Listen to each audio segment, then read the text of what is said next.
Речи си 100.000 евра годишно за нови вработувања во општина Штип. Толку пари треба да се одвојат од општинскиот буџет за да се покријат трошоците за 20 нови работни места. За ова денес се расправаше на седнице на Совет и тоа како нов предлог, зашто истиот претходно не беше предвиден со дневниот ред. На сила сакате да потуркате годишен план или планови за вработување во општина Штип на начин со кој што ги доставувате касно материјалите за Советнице, да немаме време ниту да ги разгледаме и до сега да немаме време да реагираме во врска со ова, бидејќи со овие точки гледам дека планирате 20 вработувања нови да направите во општина Штип, 13 во 2018 година и 7 во 2018 година, во некој вредност заплати некаде околу 6 милиона денари. Кажано е дека точката продолжана со рокови законски, кои што ние сакаме да ги запазиме, за да се овозможи општината да функционира врз тоа на овие два документа од кои што едниот практично требаше лани да се донесе, меѓутоа од причини кои што сега не ги докажувал не беше донесен. Новиот план за вработување е поделен во 3 дела и тоа пополнување на работни места по унапредување, по пензионирање и нови вработувања.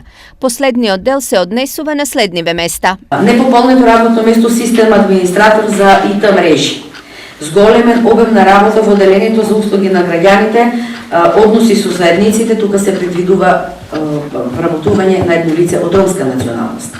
Непополнето работно место за економист, контрола на финансиски документи, непополнети работни места за зголемен обем на работа во одделение за урбанизам и градежништво, две лица за управни работи, што ќе работат на управни работи, дипломирани правници, зголемен обем за работа во одделението за комунални дејности, сообраќајни инженер во одделот за сообраќај и локални патишта, непополнето работно место во секторот за јавни служби, образование и локален економски развој, и уште две непополнети работни места, тоа се областен градежен инспектор, бидејќи едниот градежен инспектор е планиран за пензионирање, ќе останеме само со еден градежен инспектор, што е многу малку за општина од 50.000 жители.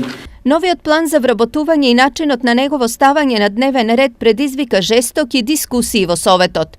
Ова е врв на лицемерието.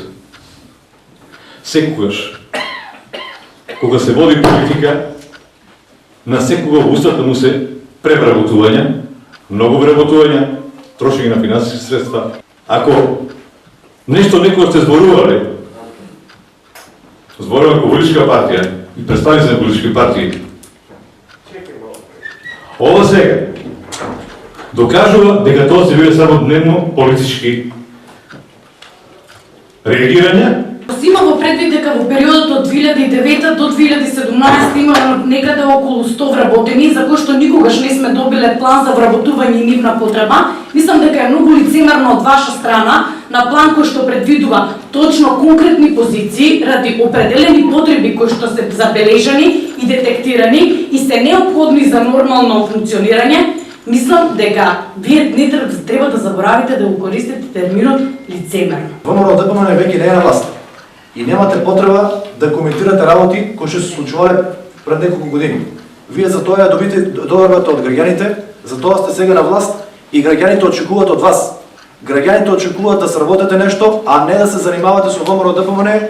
Инако, дали е сега во ред да се навраќаме на тоа што било? Може би не е во ред, меѓутоа кога се носат некои одлуки, сосема е нормално да се прави компарација компаративно и да се споредува со тоа што се прави во веќе може би не толку далечен период.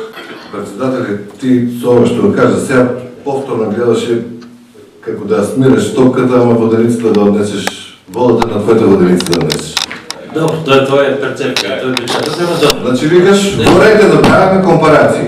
И сега јас исто како да ти кажам, сега добре, правиме компарации, ама претходните 20 градоначалници ЦДСМШ не инвестира да караме во општина Штип. Инаку во општина Штип има вкупно 160 вработени, а по спроведување на планот и по пензионирањето на дел од вработените нивниот број ќе биде 167. За разлика од Штип, збратимената општина Сплит исто така во овој период прави нов план за вработување и нова систематизација.